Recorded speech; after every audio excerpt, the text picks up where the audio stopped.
part 4, we talk about dialectics. If you remember, in chapter 4, when we talked about verbal messages, I mentioned that a dialect was just a language that was specific to, a group of people or maybe a geography. Don't confuse dialect with dialectics. Okay, so a dialectic is a tension between conflicting forces. Relates to logical arguments and contradictory forces. And again, don't confuse it with the term dialect. So it just means a tension between conflicting forces. Let's go with that.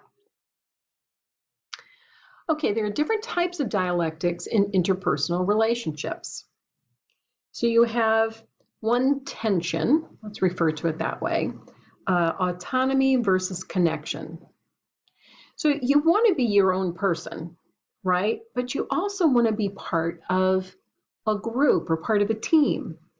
And this dialectic surfaces, for example, if a child leaves home and it goes away to school, or maybe a smaller child, they go away to camp for a while. So you want to be part of that family, you want to be connected, but at the same time, you want to be apart. So that you want to be apart, but you want to be together. That's this relational dialectic called autonomy and connection. Openness and closedness, or openness and privacy. You want to share personal information with your close friends and with your intimates, but you also want to keep some things to yourself. So that tension is openness, closedness. And then the third one, the novelty and predictability.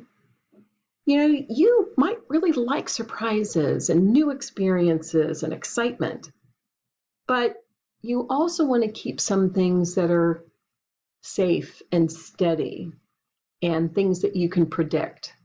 Well, that tension between liking new things and excitement and wanting things to be stable and steady, that tension is that relational dialectic called novelty and predictability. So how do you manage these tensions? Well, temporal selection means that you manage it off and on. Temporal has to do with time. And you might add, for example, add some spice to your marriage for a short period of time. So you're sacrificing predictability for something maybe that's novel, or you sacrifice a day off for some family time. So that's the connectedness versus autonomy. Topical segmentation. That means really just choosing a specific topic or a subject to balance attention. For example, you might be open with your in-laws about religion, but you keep your political views to yourself. So that's the openness versus privacy. Some things you'll be open about, other things you just want to keep private. Neutralization, the compromise. Partially meeting the needs of each partner. You want to just head out on vacation and make no plans because you just want to be spur of the moment, whatever strikes your fancy. But your partner hates that kind of uncertainty and really wants to have everything planned out. Well, you'd kind of neutralize that by planning where you're going to stay, but maybe not every day of the trip. Okay, and then another way to manage that dialectical tension is reframing it. And when you reframe it, you change your concept of what that relationship means to you and what you need to be satisfied. And you realize maybe that your friends can't handle conversations about some sensitive topics, so you just reframe your need to be open in that relationship. Here are some strategies for negotiating dialectic tensions. And I won't go through these here, but they will be in your slides that are in Blackboard. Okay, the last topic here is the cost of secrets and lies. There's a great article, and I'll put it out there, from Psychology Today about how secrets and lies can destroy relationships.